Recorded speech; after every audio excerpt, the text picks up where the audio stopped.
slides right now. So we'll start with Marccus.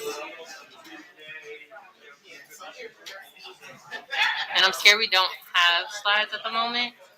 Can you pull up Yeah, you're good.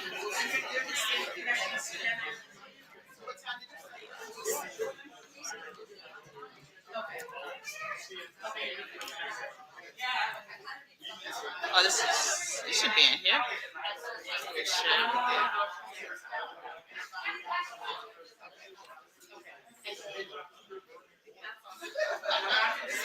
Oh, I didn't mark it. Oh, shoot. I was trying to see if this was PowerPoint or discussion style. Yeah.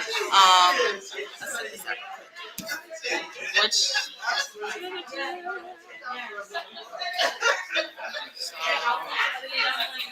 this one is just this one, right? Yep. Criminal justice and wastewater issues. Oh, sorry. Your phone is going off.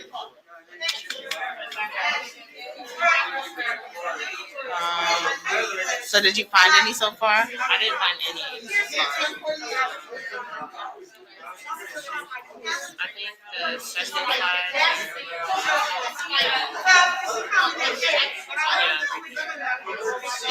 Yeah.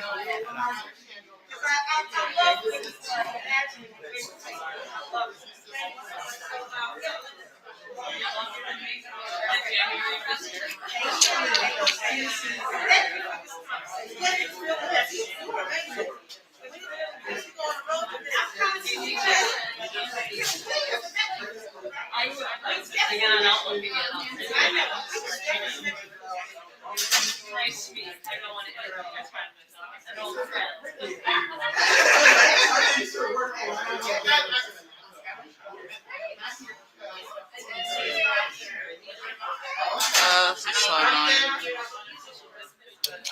Hey.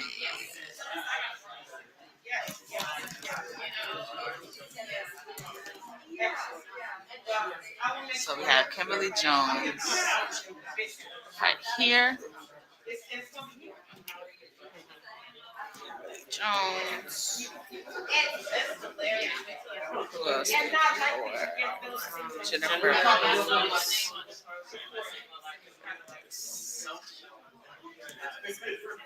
Jennifer, there we go.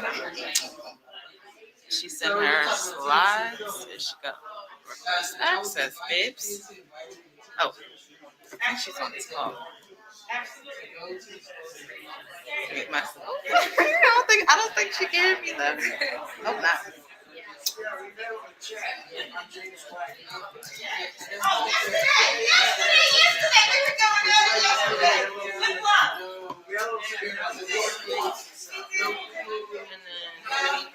There we go. Fresh. All right, got that one. Looking for Kimberly Fred Tutman. I don't even know. Oh, I remember his name. I think he said, "Hi, how are you?"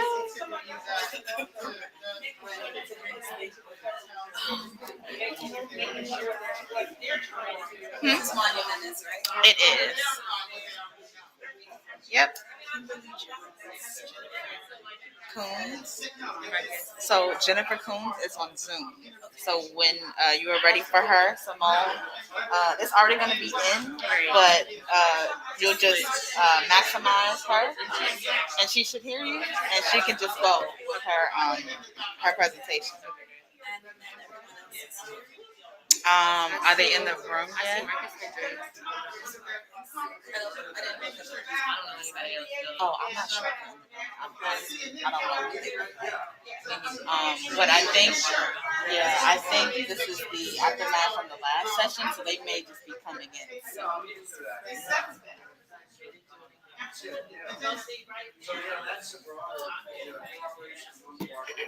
Marccus Hendrick.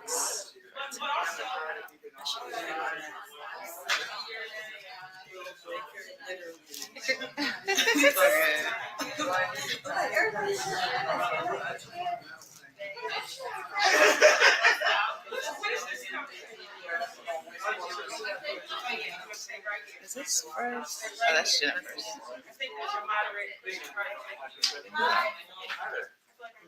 Oh, hey, Fred. Hi, Fred. Did you have a PowerPoint? I did not. Okay, that's not a problem. Just wanted to make sure. Okay, yeah, not a problem. Thank you for letting us know. Marccus Hendrick. Same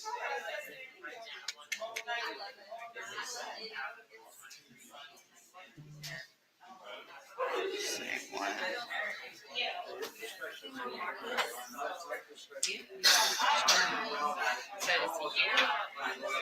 Oh yeah, he is here. Marccus, yes, he is. He's in the room. He's in the room. I've been saying that for the last 3 years. Oh, wait, him? Marccus? Okay. Okay. He might not have slides. I'll go with it. Thank you so much. And then there's So I said Jennifer is first, and then you just waiting for Kimberly.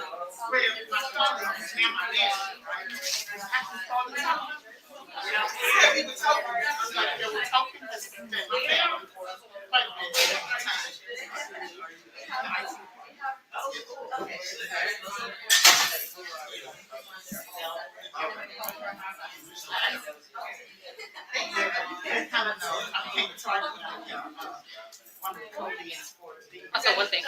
he does not have slides. Okay, good. So you just have those two. Okay, and so when Jennifer speaks, will we present her slides to us? So she couldn't tell us details.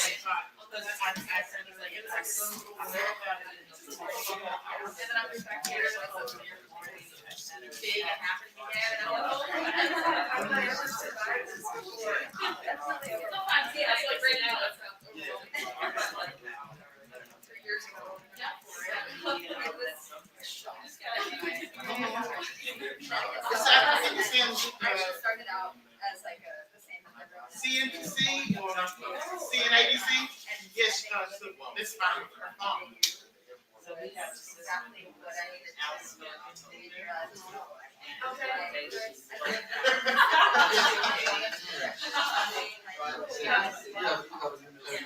But she didn't just speak out.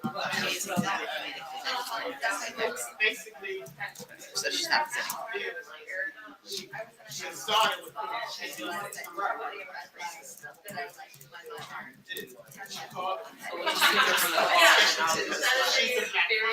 No, she's the you just maximize it like it is now. Make sure the chat's not showing. Yeah, make sure the chat's not showing. Once you plug this in, she will be able to hear. Okay.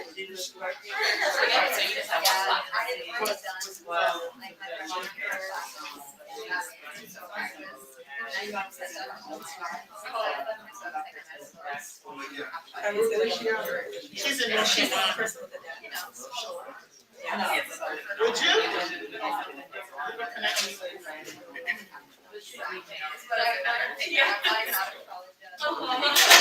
Yeah, she was she spoke out.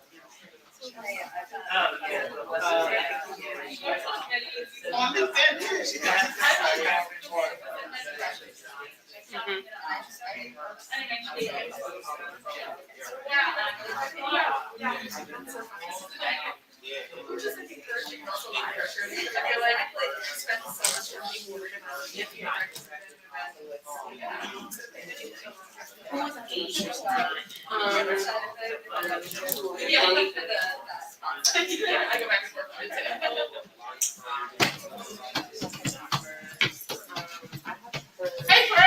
Hey, hey, how are you? Who are you? I used to be at EPA. Of course. Good to see Nice to see you. I'm at TNC and they're schooling now. Ah, okay. Fantastic. June the 21. Yeah, I was on stress leave in June the 21st. Yes, every hallway. I'll be back.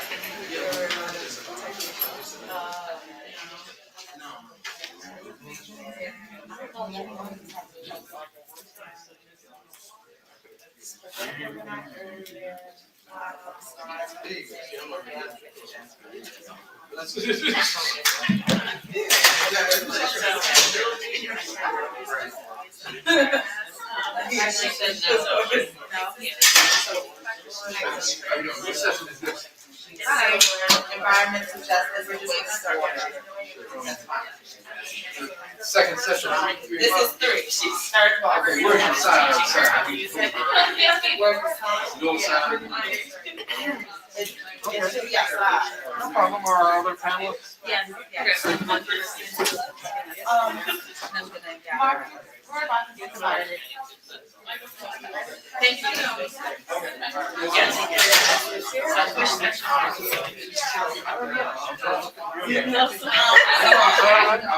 I know, it's like. Can't fail. We can't fail. And, make sure that I can hear. Once you plug it in, touch it. I haven't noticed, but It's that's not- got it. Hi, Marccus. I'm Crystal Upperman. I'm the moderator. I don't know either. That's all good. We No, have, okay, so it wasn't that, it wasn't that. and they're going to present. They're one person that's going to present, and then, what we're gonna do is. Oh,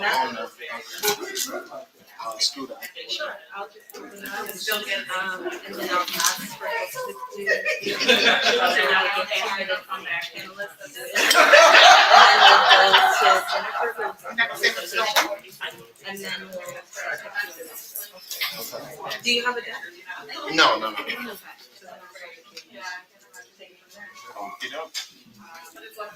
right. So, and you said we're introducing ourselves. Yeah. Okay. 2 minutes. Just a spiel about the topic. Your 2-minute intro. Okay. What we needed to. Sure. Is that Okay. okay? Yeah. No. Oh, she sent it to me yesterday. I know. I do have, well, actually I have a copy of the and this is a sponsor. CD arrangement. It's like, okay. Copy of it. Go off. I have the list of speakers.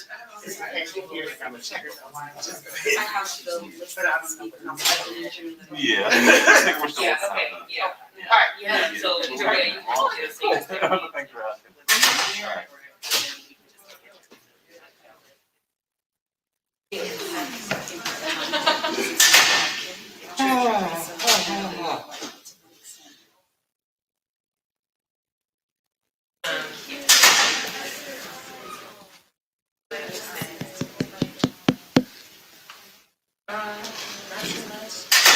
Will the owner of a blue Ford Pinto in the parking lot You know that baby, stop. Unsafe at any speed. All right, couldn't resist. Open mic back.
Awesome. Well, thank you, everyone. Hello, hello. I know today has been a packed day, also the end of the week. My name is Crystal Upperman. I'm a senior manager at Deloitte. I have been in the environmental movement since the age of 15. I was that teenage student in New Jersey who annoyed my parents about swapping out light bulbs and recycling.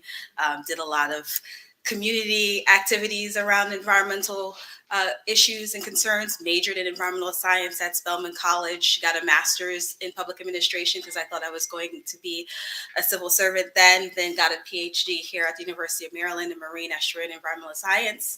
My PhD was centered around the impacts of climate and extreme heat on health outcomes. And since then, I've been deeply embedded in trying to eradicate health disparities that stem from environmental exposures. Myself grew up in a developing country and also grew up in and have lived in mostly environmental justice communities. I've spent many years in Newark, New Jersey and Trenton, New Jersey, which are, as we know, New Jersey is one of the states that has the most Superfund sites. So this topic is near and dear to me. Today we have a really great series of panelists and experts who will be talking to us about wastewater across the board. I would love to take this moment right now to give each of them the opportunity to introduce themselves and also share a little bit about themselves before we get into one presentation and then a really in-depth conversation about the topic. So please come ready with your questions. We're looking forward to this being just a robust conversation overall. So I'd first like to pass the mic to Jennifer, who's joining us by Zoom to give her introduction.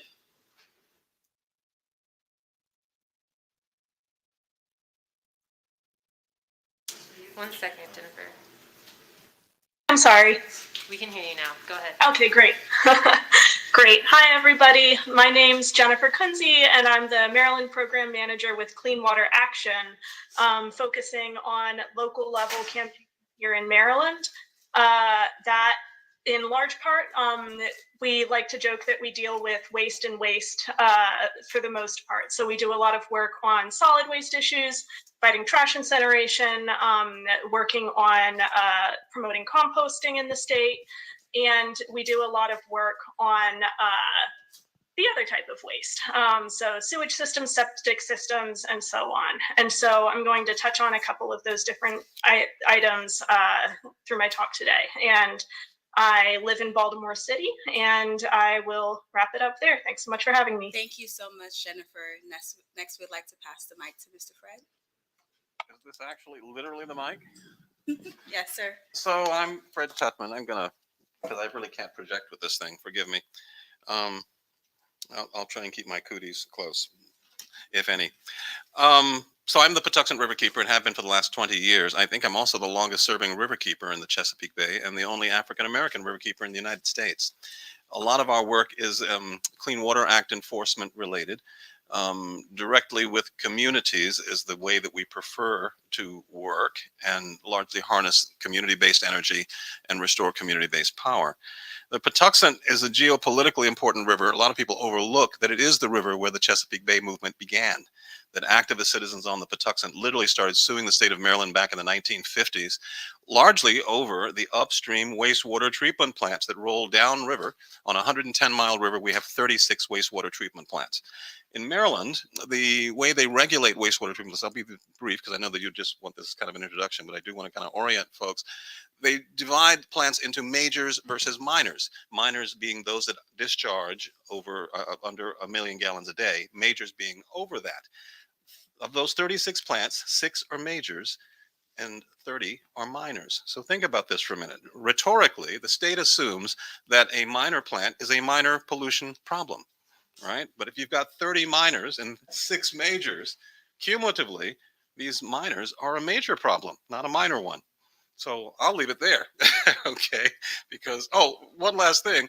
The other thing, too, is that most of these smaller plants, we call them packet plants. They're privately owned, typically, and they have captive audiences. Often they go to smaller communities, to mobile home parks. In mobile home parks, the audiences are captive. If they complain, they risk being thrown out of the park. So if there's a problem with wastewater or the potable water treatment system, right, we're currently tangling with one that operates in an operator in Montgomery County who's actually being sued in circuit court because the water bills are higher than the rents in the mobile home park. So there's a different dimension to the environmental justice side of wastewater treatment plants where you look at it through that lens. So then I really will stop there. Thank you so much. Really appreciate it. Off to you, Marccus. Sure. Afternoon, everyone. Marccus Hendrick, recently tenured associate professor here at the University of Maryland in the School of Architecture, Planning, and Preservation. I also direct a stormwater infrastructure resilience and justice lab here at the university, where I say we like to take a social lens to what has largely been studied as a physical problem in terms of the inventory, condition, distribution of critical infrastructure systems, particularly stormwater, wastewater, drinking water systems. My early work in terms of my dissertation started at Texas A&M in College Station, Texas, just north of Houston. And my dissertation was titled The Infrastructures of Equity and Environmental Justice, where I statistically modeled the distribution and capacity of both stormwater and transportation systems in the city of Houston. Since then, I brought that research program to the University of Maryland, where again, my research laboratory has 4 core projects at the moment across the region from DC into Maryland, PG County specifically, and even on campus and into Baltimore. And the Baltimore project is one of my more recently started projects that was funded by the JPV Foundation at Harvard University, and is really sort of stretching me slightly beyond my traditional areas of study in terms of water quantity to thinking about water quality issues, and really sort of marrying those issues in a sense of, you know, how extreme and more frequent and intense wet weather events not only overwhelm the stormwater systems, but adjacent wastewater systems, causing these overflows and backups into people's homes. And so my remarks this afternoon will really be centered in this comprehensive, multifaceted study that I started a couple of years ago, really sort of trying to get after the root causes of these issues from various angles in terms of the impacts and consequences of sewage-laden floodwater literally in people's homes and that they've been exposed to. And if any of you all have been following the news lately, you know, we've discovered that we can actually use wastewater to trace and track a number of infectious diseases. I wrote an op-ed in the Baltimore Sun in the summer of 2020, sort of asking the question, is coronavirus hiding in your sewage, right? Before it sort of blew up and became popular. And, you know, we discovered that, you know, coronavirus, the probability of infection from wastewater exposure is small, but now we have monkeypox, right? And it's a little bit different, right? And so, yeah, I'll stop there. And again, you know, really sort of a moment in time to be thinking about these issues of wastewater and infectious disease and what that means for environmental and public health. Thank you all. Awesome. Really, really impressive panelists of folks today. So we're going to kick things off with a presentation by Jennifer, and then we're going to get the conversation going. Jennifer, the floor is yours. All right. Thank you so much. So I think I'm going to share my screen. Please let me know if this is showing up well. Yes, no? Yes. Okay, perfect. Thanks so much. So I'm going to, like Dr. Hendricks will, be talking about sewer backups in Baltimore, but I think we'll be coming at it from different angles of the issue. There's the really, really exciting research that he talked about that he's been doing that I'm really excited to hear an update on. And I'm going to talk a little bit more about the political side of things, what happened policy-wise to get us to where we are now, and what is the community doing, and what has been happening in community organizing and in politics to try to make things better. So first, the issue of sewer backups writ large. This is a very large problem in Baltimore City. Every year, there are thousands of households that report that sewage has backed up into their basement. And that can sometimes mean, you know, everybody has had a toilet overflow, everybody has had just something not go right in your plumbing. That's not the type of situation we're talking about with this issue. Sewer backups in the city are often caused by sewage coming in from the main line under the street. So other people's sewage, mixed up sewage and stormwater, flooding backwards into people's basements and causing what can be really catastrophic damage. Here's one picture from a couple of years ago This is a picture that someone sent to me of an incident in 2020. And this was another incident in Northwest Baltimore. And this, as you can probably imagine from these really gross pictures, is a devastating situation when it happens, especially on this scale. It costs thousands of dollars to properly clean and disinfect. It can cause tons of property damage and very expensive property damage because many people have expensive appliances, of course, in the basement, as well as then losing everything that is in your basement. And this is not quite a new problem, but it's been a massively growing problem over the past couple decades. In the early 2000s, there were only a couple hundred sewage backups reported in the city every year. And like I just said, now we have a couple thousand reported in the city every year. And what happens to cause that?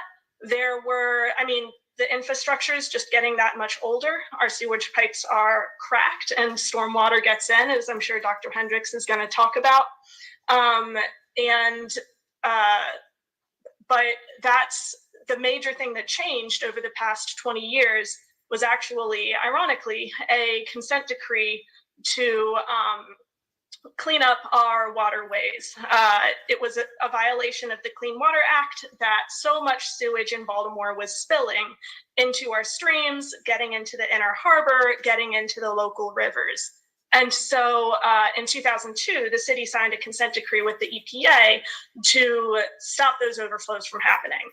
A lot of work was done, not enough work, but a lot of work was done to stop those overflows from happening. But unfortunately, it was sequenced in such a way that it caused many backups to happen, because sewage, you think about sewage was overflowing into the streams as a kind of safety release mechanism. And if you block it off from flowing into the streams, but there's still too much sewage in the system, it's just going to flow backwards to that next available point, which was people's basements. And so that focus on cleaning up waterways without really paying attention to human health, the human side of the infrastructure, and what would happen created this massive problem. And the communities that this was happening to did not take it lying down. So in 2016, the term of the original consent decree was up. It was supposed to be 2002 to 2016.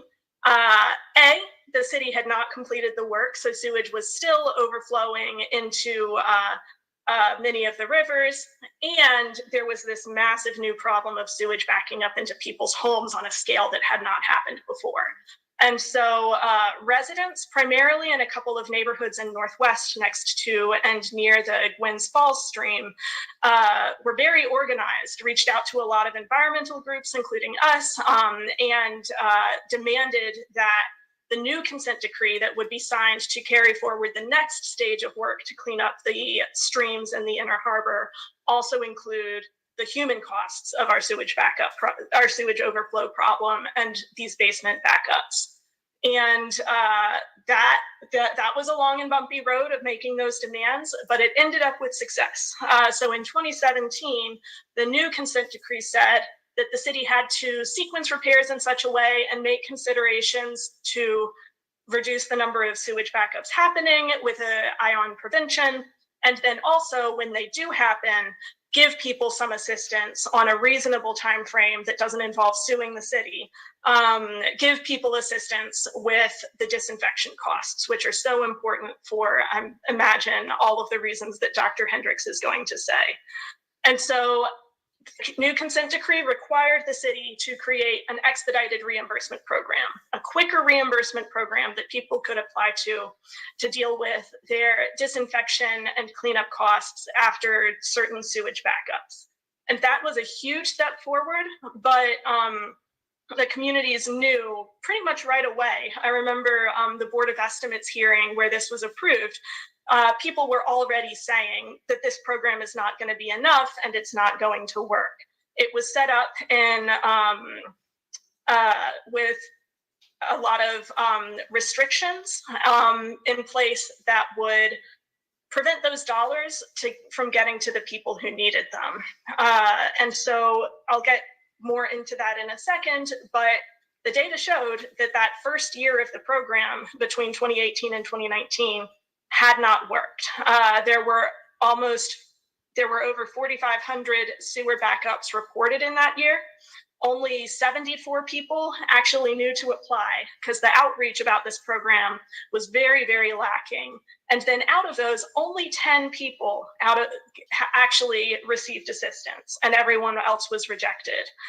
Some of them rejected because they hadn't called 311, our non-emergency line, to report the sewer backup that it had happened.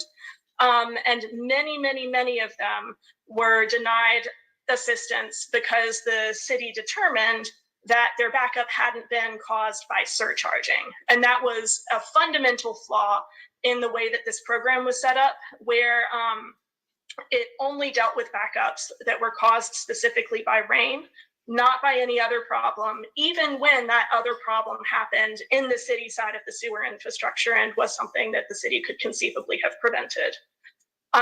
So that was a big failure.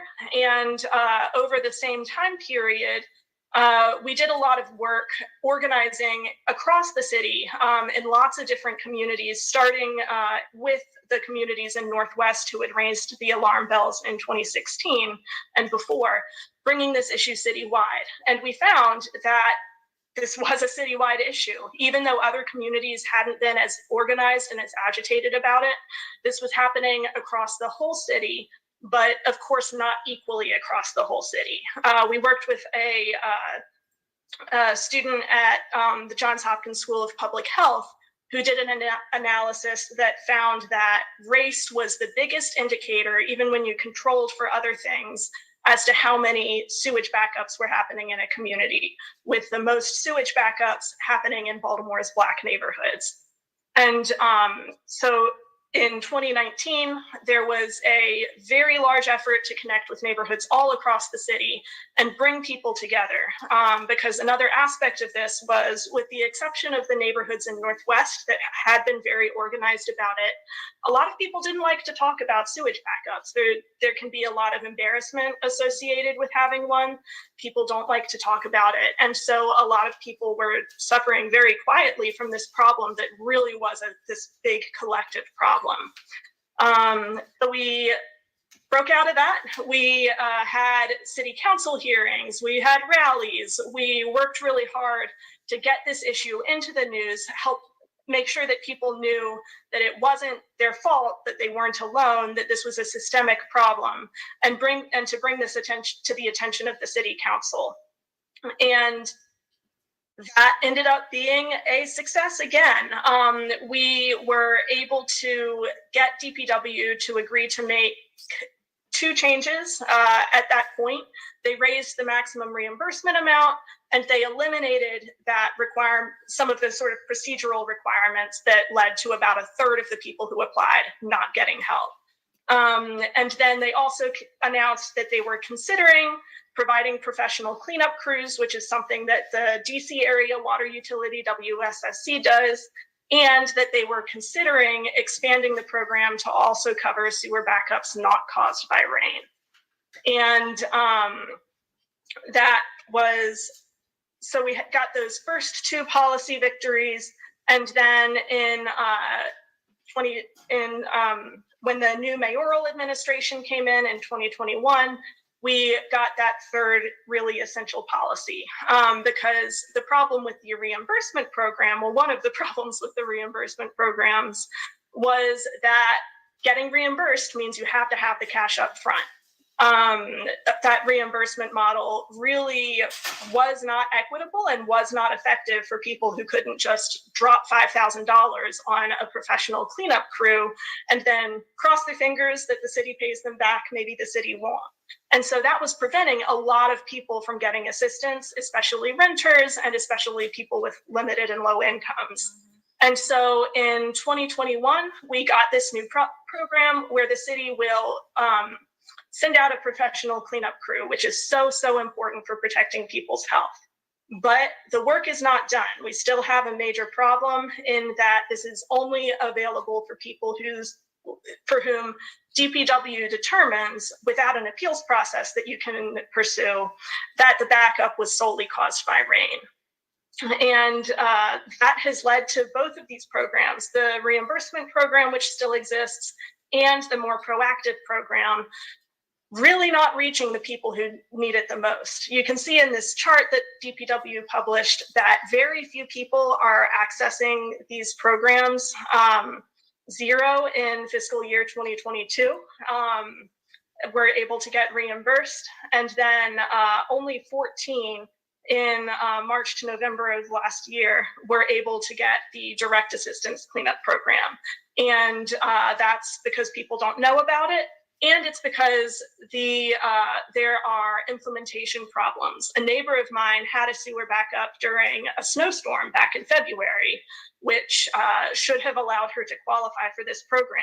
And she and I had talked about this before. She knew all about it. So she did the steps, called 311, and got told inaccurate information and that the proactive cleanup program did not exist. So there's still really big problems with advertising this program and with making sure that when somebody does know about it and pursues it, that they're actually able to get that help. And with an eye on the time, I think I've more than used up my time. I'll close out by saying that there's a big need to make sure that these programs are actually reaching people, that people know that they're an option and can access them when a backup happens, and then that these programs are also available for people who have any sewer backup caused by conditions in the public side of the line. And that's really, really important. This chart of sewage backups over the past 5 years, the ones highlighted in red are specifically the backups that are caused by problems in the public side of the line, in the main line. So very, very much the city's infrastructure, and happened during dry weather. So you can see that's the majority of sewage backups caused by conditions in the main line. The vast majority of them are happening during dry weather, and people aren't eligible for the program as it stands. And then the other thing I want to close with is over on the far left, whichever side, in blue, the total number of backups happening. And these fluctuate wildly year to year, as you can see, partially due to different rain amounts and other reasons. But overall, they're not trending down. They've we're seeing them fluctuate year to year, but remain about steady. And so there's a lot more work that needs to be done on the infrastructure side to prevent sewer backups from happening. So with that, I will close out my time and looking forward to hearing what the other two presenters have to say.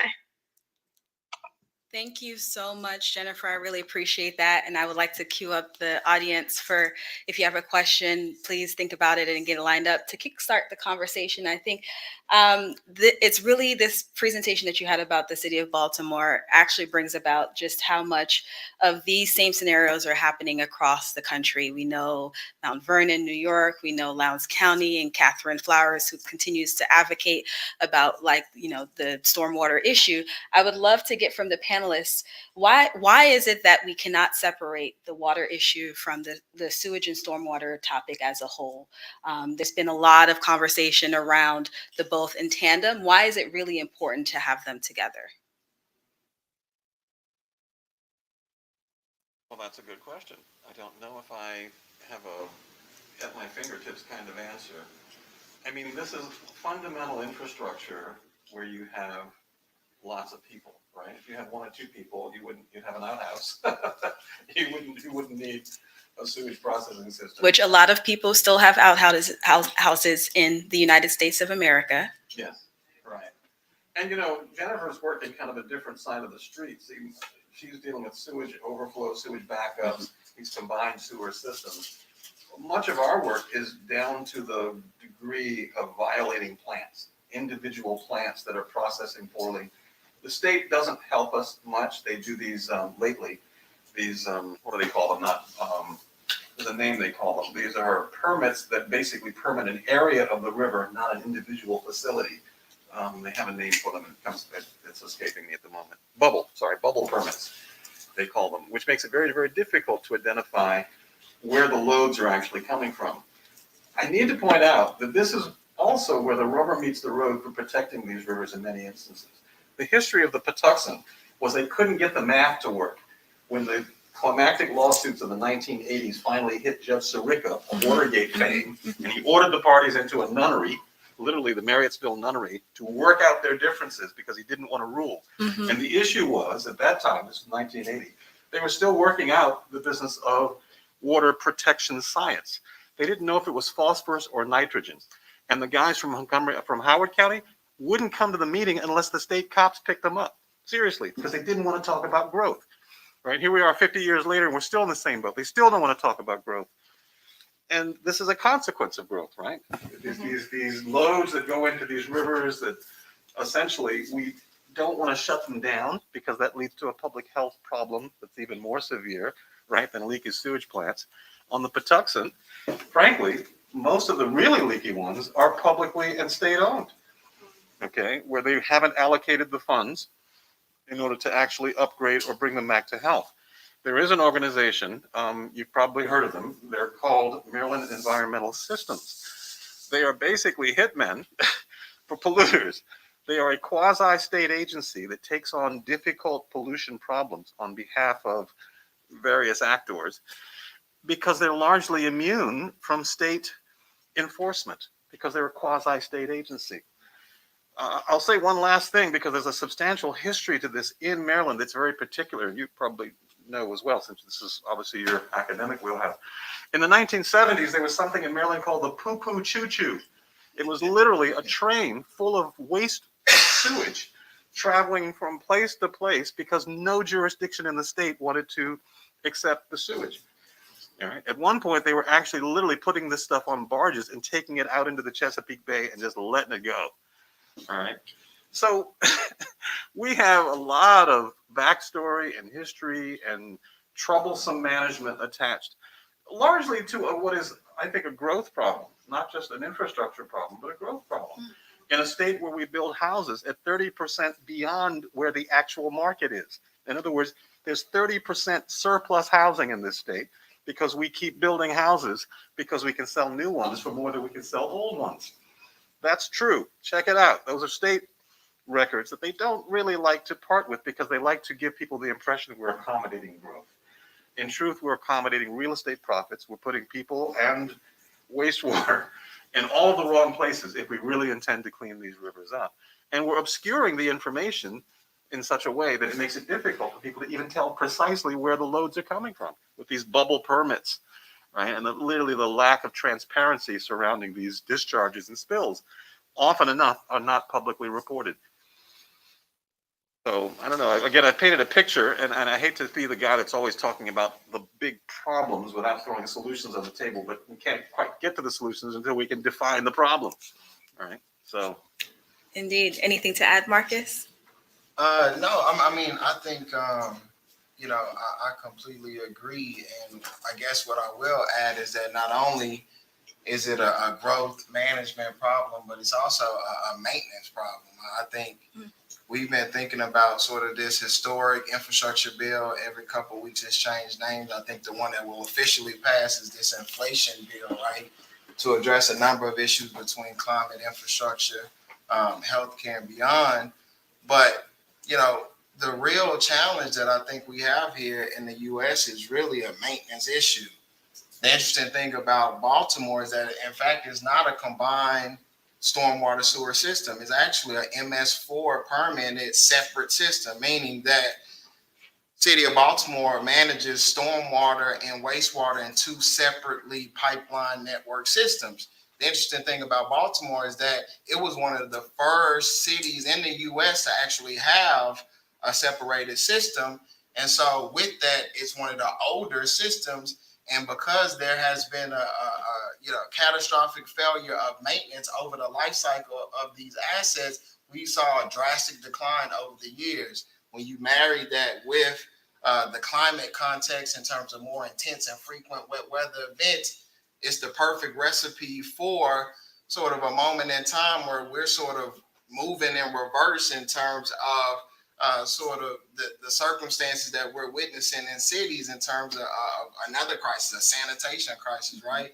These, the pipe infrastructure engineering solution of managing wastewater was probably, and still is probably, one of the greatest sort of technological interventions, public health interventions known to humans, because historically, we didn't have any plan, process, or infrastructure to deal with these issues. We quite literally dumped them in the streets, in bodies of water. Classic stories of John Snow and the Broad Street pump at that intersection of public health, engineering, planning. If you think about sort of one of my favorites in W.E.B. Du Bois and the work he did in Philadelphia, unsafe and unsanitary living conditions, particularly in low-income Black communities.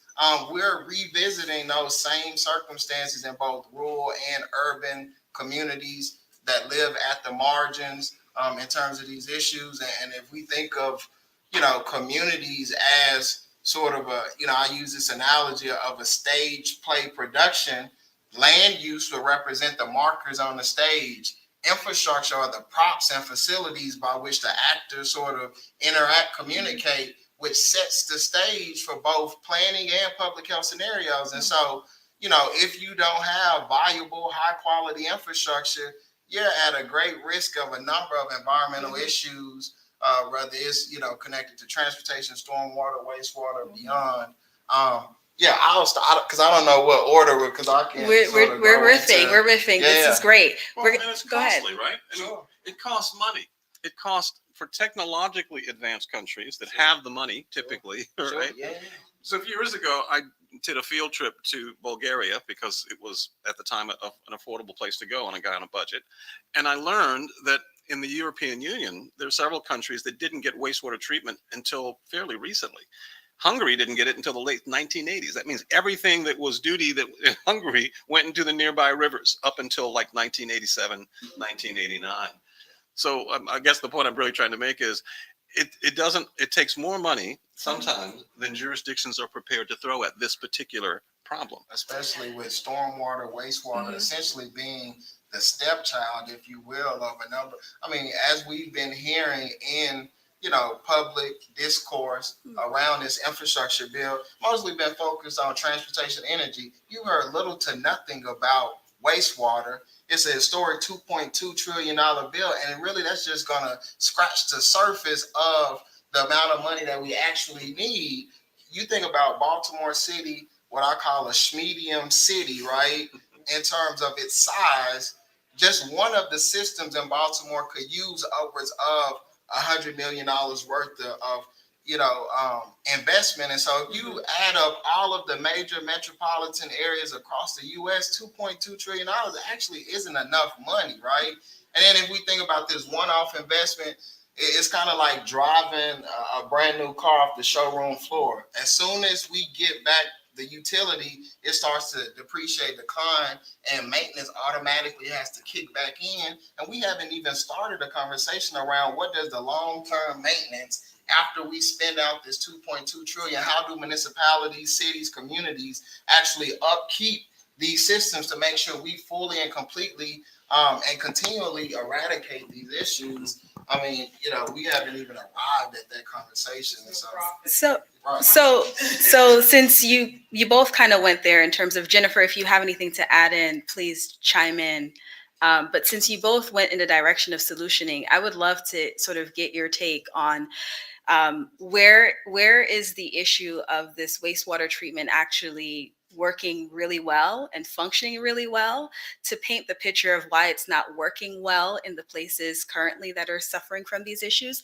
And then can we talk a little bit more about just some of the undergirth requirements for accessing resources and funds, because oftentimes resources that are available through, whether it's a bill or let's just say the bipartisan infrastructure law, it's not that the funds that are available will all outright cover repair, that there will be a need for matching funds. I would love to get you all's take on sharing some of that for the audience today.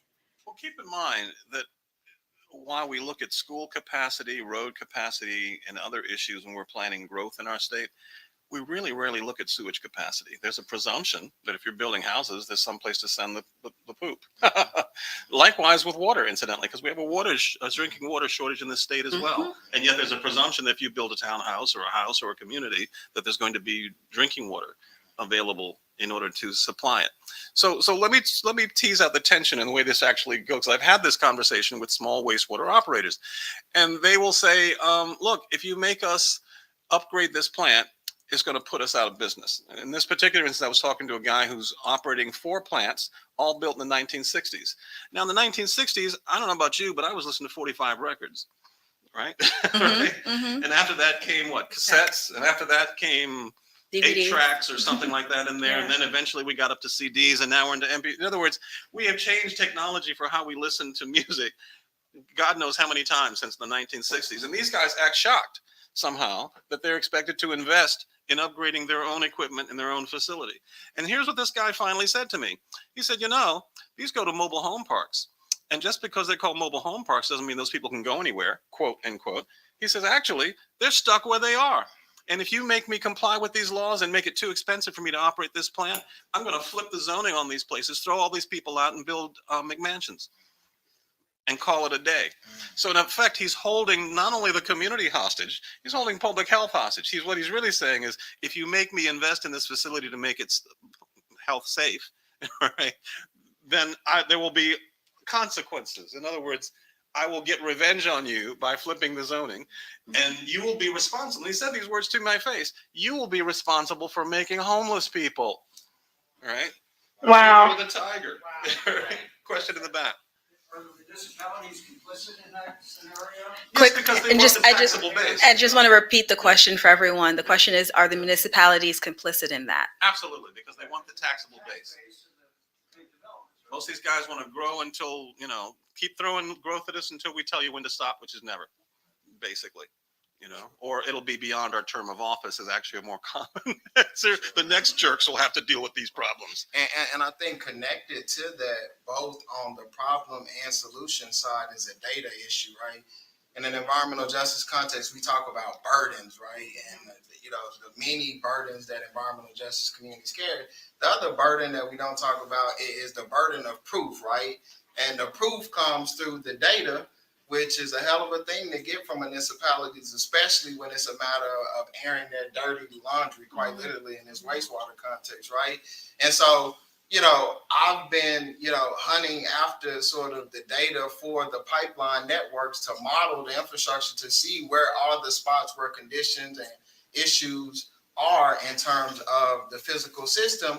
But the city of Baltimore has, pretty much kept kicking the bucket, ignoring me, finally required that I enter a consent decree just to have access to the data.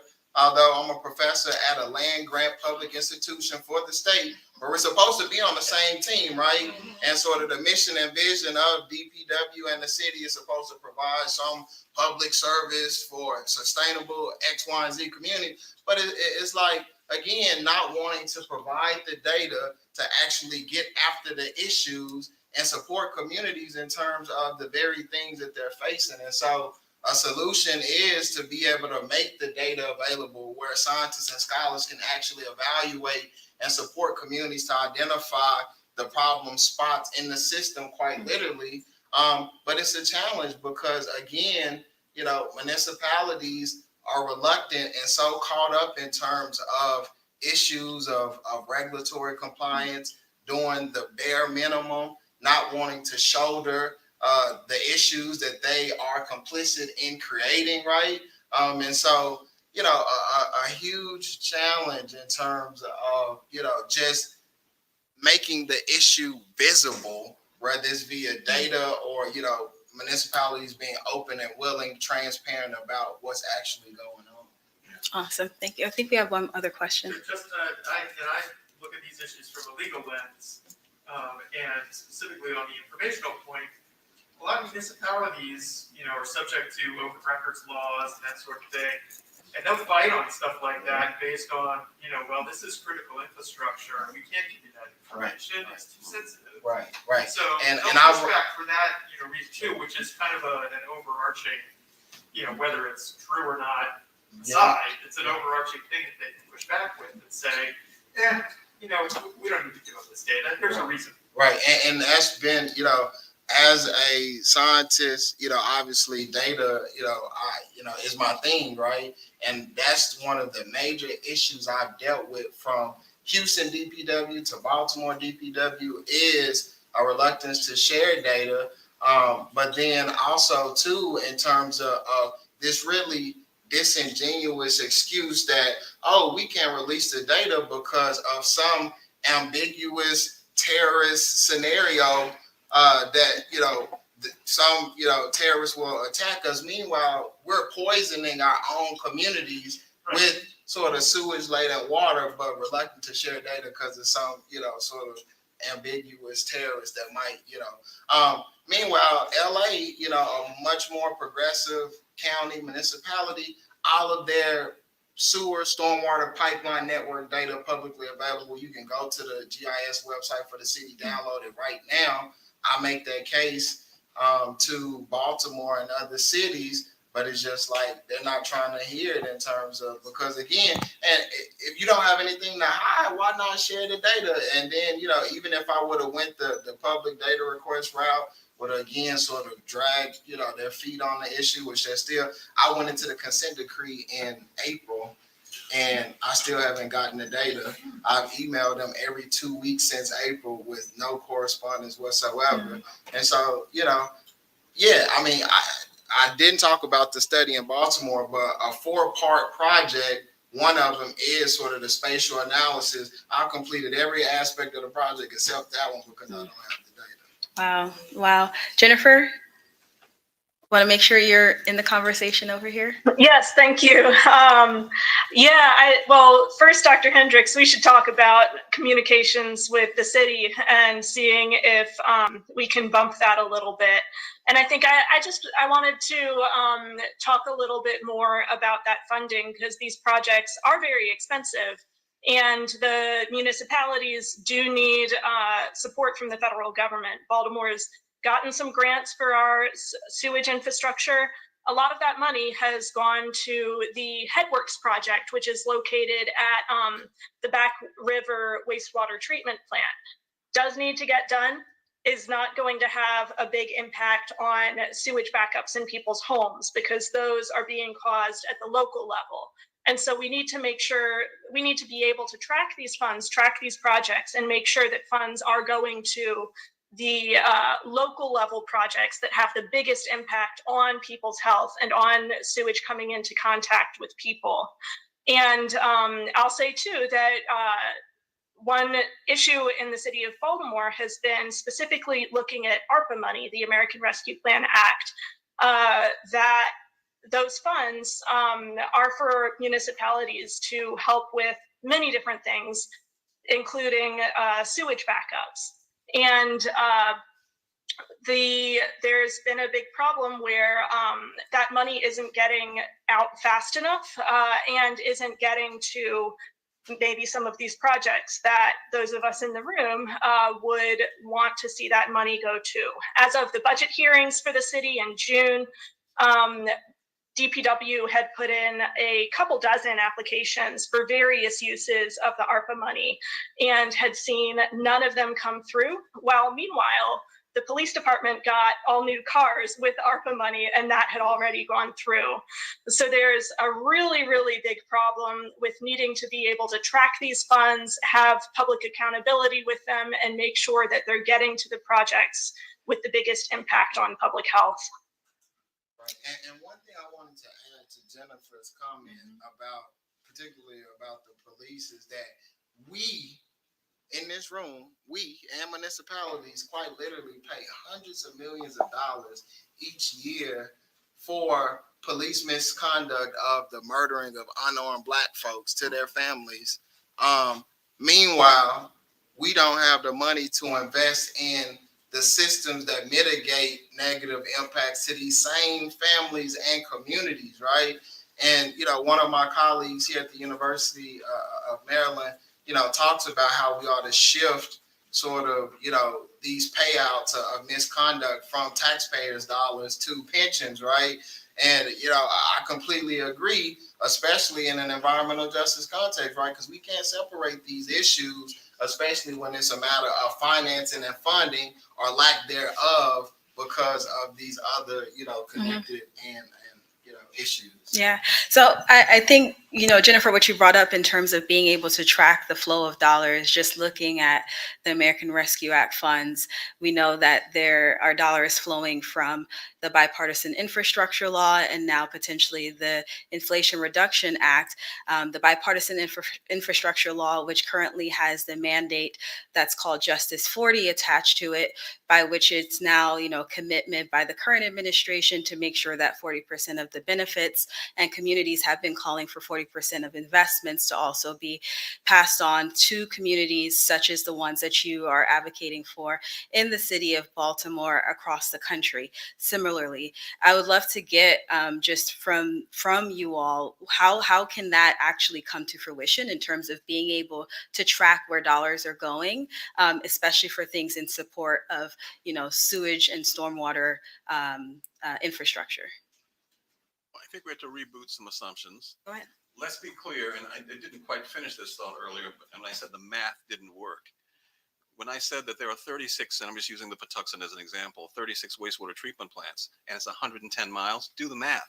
That's a wastewater treatment plant essentially every 3 miles. There's no effing way you're going to clean this river up if you have wastewater every 3 miles. And this is true across the board. In the early days of the Patuxent charrettes, they couldn't get the math to work. They couldn't come up with a solution to how to reduce the nutrients and the pollution in these rivers such they could return them to health. And they still can't. So let's keep our eye on the ball here. Yes, we got a public health and we got a wastewater problem. We also have water quality problems that are insolvable unless we reboot this problem and take on some different assumptions. There's no way you're going to return the bay, right, to its former glory, to its former health, if you keep adding wastewater plants, new inputs, chicken stuff on the Eastern Shore, and all these inputs with no way to really reconcile how the waterway is going to accept these burdens. So yes, it's true. We do have a wastewater problem, but we also have a bigger problem in that we can't ground truth the numbers such that we can ever really return. There's no plausible scheme. Let me put it that way. It's not a legitimate scheme. We can't return them. What, with rain barrels? Is that how we're going to do this?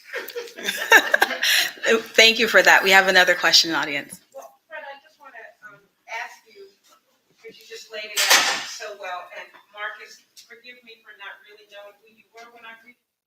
Oh, no, I know I had the mask on. Fred, we live in a county, Fred and I live in this county, Prince George's County, Maryland, and Adrian, and who else? Okay, the Prince George's County contingent is here. Our county is devoted to development, rapacious development, which is what requires those sewage treatment plants to accommodate all the wastewater that the new development, particularly new housing, is asking for. How can we influence and change their thinking such that they see environmental quality and restoration as much of a benefit as the development? And I know you work on that, and the Patuxent Riverkeeper works on that all the time, but in my 24 years of living here, Fred, I am just so utterly frustrated with our county council. I agree. I don't know what people know, and I don't know what development models they've been exposed to. Which is one of the reasons I, left these shores and went to another country to say, well, how do these guys do this? and there I met my friend Nelly Dimova, who has since passed away, actually, a lawyer in Bulgaria, who hated America because said, you people are insane. She says, you keep putting new growth where your food should be coming from. What's wrong with you people? Right. She just couldn't add it up. So I do think that we have to find better solutions, and we have to dip from a well of knowledge that doesn't come natively. I think it comes kind of from doing some looking around and doing some research and really kind of finding some better ideas. The course we're on, totally unsustainable. I don't think we can find a solution. Even the regulatory scheme, which follows total maximum daily loads, well, who the hell doesn't want the maximum load? We issue maximum permits. It's essentially a scheme, a regulatory scheme for maximizing the amount of pollution you can put in a river. I mean, maybe we should have total minimum daily loads or something, but I'm saying the entire vocabulary surrounding how we regulate this stuff lends itself to the culture of more. And Yeah. you need less Yeah. crap in these rivers, not more. Right, and I think, Fred, essentially, the larger issue that you're getting after is this issue of capitalism, right? And this obsession with sort of private capital and profits, right? And when we're more concerned with the private bottom line than the public good, we're just sort of on this hamster wheel of issues. Yeah. So it's a tough conversation unless you Yeah. reboot the conversation with new ideas, new assumptions. That's what I'm driving at. It's not an evasion. Mhm. It's more of a frustration with the existing scheme, which Understood. Anything, Jennifer, to add on this question?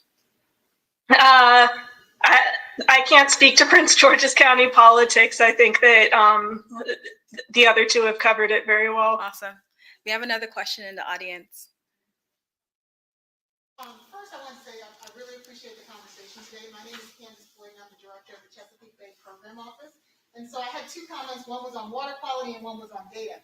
So first, starting with data, I'm really challenged by what you're saying because we're finding the same thing as well. Because with the Chesapeake Bay, we have 6 states and the District of Columbia, and every state collects data in a different way. And then likewise, they release data in a different way. So if we have one model that's supposed to show us whether or not this entire bay is improving or not improving, if we don't have uniform data, we really can't give you an accurate estimate. And then we start seeing indicators of whether or not what we're trying to do is helpful or not helpful, but it depends on where you are. You might have oysters that are doing well, and you might have blue crabs that are not doing well, all in the same ecosystem. So my challenge to you and to everybody in the room is we need to have a uniform voice that says data is needed. Data is needed at the beginning, during the modeling phase, and then even afterwards to make sure that those modeling efforts are accurate. So I really am so glad that you raised that issue, because without data, we can't really figure out how or where or when we need to make adjustments in terms of the bay. And then, What was your name? Candace. Candace, I just really quickly, unfortunately, I think everything you just said, we're actually 7 miles away from where you should have said it. I think Capitol Hill and Congress really should have heard what you had to say, because yes, that standardization, uniform approach to data transparency, data sharing is critical, right? And then even bringing up more rural, smaller communities up to speed and into 2022 with digitized versions of data. And so it's a real issue. And I think, one of the comments I made on Twitter or on another panel was that prior to the distribution of this historic massive infrastructure bill, we should have put in place a requirement that municipalities have a plan in place that includes environmental justice and data sharing prior to the release of the funds. When it comes to prior to. And so similar to FEMA and disaster recovery funds, in order for a municipality to qualify for FEMA disaster recovery funds, they have to have a hazard mitigation plan approved and on the record prior to receiving funds. Why didn't we do that with this? Why aren't we doing that with this infrastructure bill to make sure that whether it's Justice 40 or some other initiative, that the dollars are actually being spent and going to the places that they ought to? Marginalized, underserved, historically underserved communities are getting what they need. And so I think, yes, we should have had something in place. Unfortunately, I think you're preaching to the choir, and we both should just kind of take a stroll down to Capitol Hill to really say these things, because that's where it really needs to resonate. Absolutely. But for the record, I was there 2.5 weeks ago. I spoke with the Maryland delegation about the Chesapeake Bay, and data was one of the topics that we talked about. Okay? So Thank you for that. And then the second comment I had was on water quality. So especially when it comes to the Chesapeake Bay, there is a strong emphasis on water quality. But what I'm hearing you say is infrastructure in and of itself is showing us that it's more than just water quality. We need to look at air, we need to look at land, we need to look at water, and then we need to look at the intersectionalities of those three, not only at the local level, as we just saw in terms of the presentation with Baltimore and Baltimore County, but local level, state level, and then also federal level as well. So then my comment, again, it's more of an ask for everyone, is how do we help take the technical and make it non-technical and help people understand that when it comes to the bay, improving the bay, it's more than just water quality. And there's other aspects that we need to have a focus on in order to actually have some type of improvement. Thank you. Thank you for that. So I think, frankly, the prevailing regional movement to save the bay is mostly focused on crabs and oysters, not on people and communities. Their messaging is entirely about saving the crabs and the oysters, quite frankly. And I know they mean more, but they've harnessed that, and so there it is. Some of you probably know there was a dogfight on the state's only river commission recently, where the governor threw me off of that commission, and then the General Assembly restored me to it earlier this year. I was thrown off the commission because the governor insisted that the commission lacked the right to talk about land use and growth. He claimed we lacked the statutory authority to discuss. Now I'm thinking, what the hell else are we going to talk about on the Patuxent River Commission? But we can talk about the weather. But I guess what I'm saying is there's some real mendacity surrounding there's this camouflaging going on about the true stakes here. The true stakes are not about crabs and oysters alone, right? The true stakes are not about going and keeping good minutes of these meetings. The true stakes is these resources are in trouble. They are unsustainable. They are far less productive now than they were as 10 years ago. These resources are going down by the head. Look at the crab numbers alone, and it tells a story. And the story is built into the trend, not those kind of ups and downs year after year, but the overall downward slide that's been going on for close to 30, 40, 50 years. So again, the conversation has to be a better conversation. And the participants in that conversation have to be empowered to talk about the actual problems, which is very, very difficult to do. Thank you so much for that, Fred. Well, we have no more time for questions, unfortunately. I'm so sorry. But I would love to give our panelists 30. Sure, please. In terms of the partnerships that the Chesapeake Bay Program Office has, Marccus and Fred need to be two of the partners that sit around that table at the Chesapeake Bay Partnership. Because the partnership is so far removed from the reality of what's happening here. People are studying it, but they're not living it like they are. Exactly. So with that, I would love to give the panelists 20 seconds each for final closing remarks. We'll start with Fred.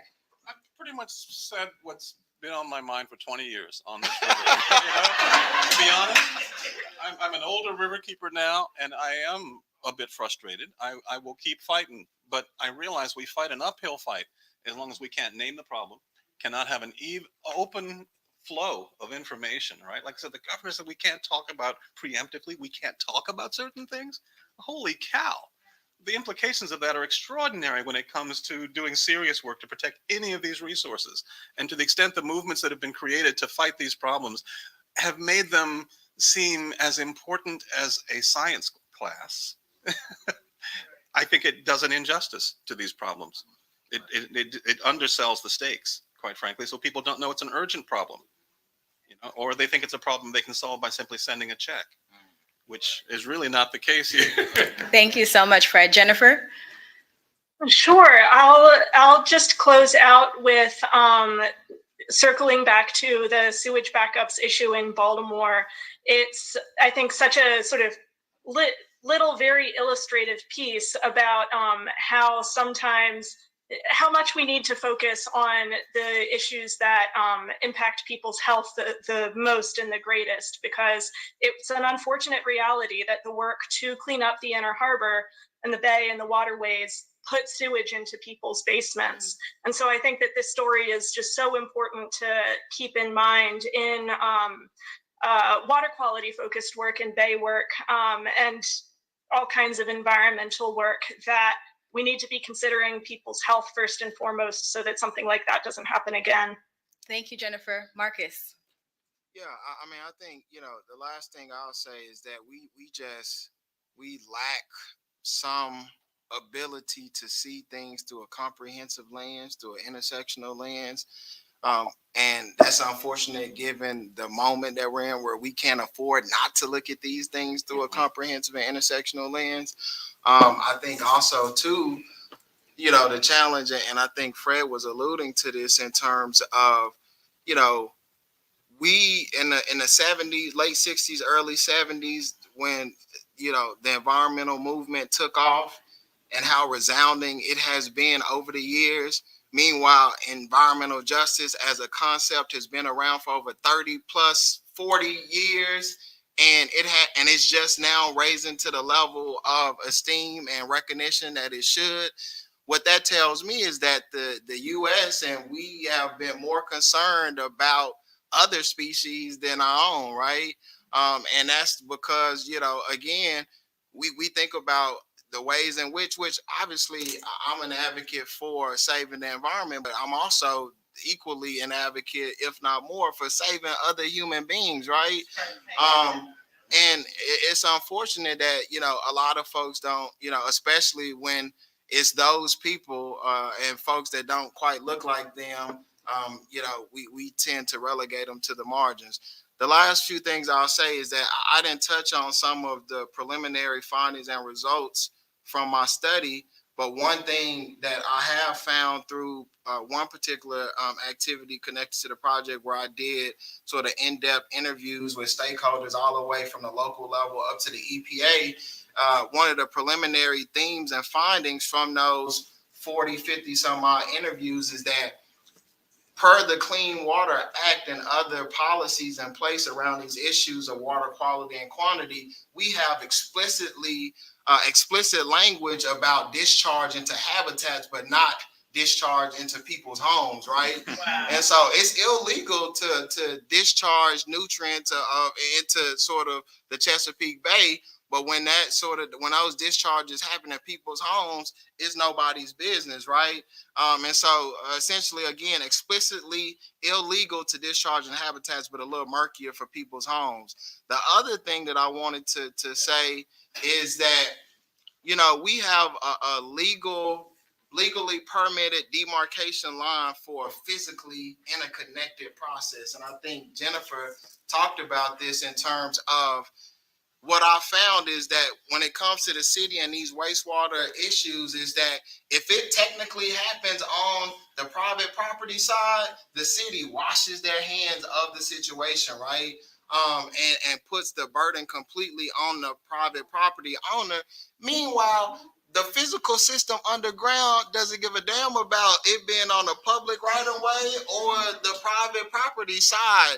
And if we think as an infrastructure scientists, these systems are quite literally connected. And so damage and distress on one end of the system, whether it's on a private or public side, is going to cause damage and distress on another part of the system. But as long as if the collapse technically happens on a private side, then, again, the city washes their hands of it. And so some real challenges in terms of looking at these bigger issues and making sure that, we walk the, talk in terms of actually being committed to public service and the public good. Thank you so much for that, Marccus. Well, I really appreciate all of you joining us for this conversation today about environmental justice, stormwater, and wastewater. We really appreciate your participation, and thank you so much to our panelists today. With that, we are going to conclude this session and look forward to seeing you all in our next session. Have a good day.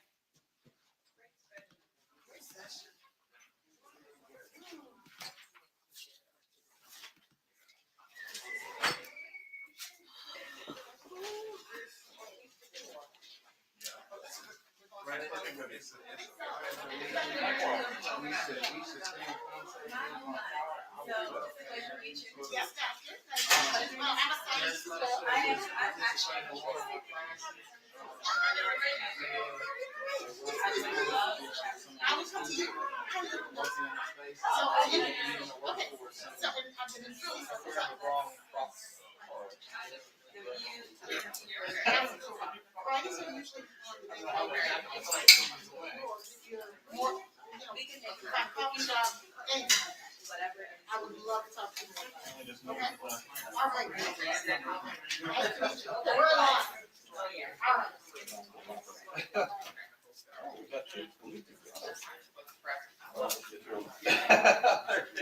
Thank you. And yes, I'll follow up with that. Hi, how are you? Hi, good, how are you? Great. I really loved it. My name is Evan. I'm a fellow scientist as well. I worked 45 years in North. I'm in the EPA, so I'd love to talk to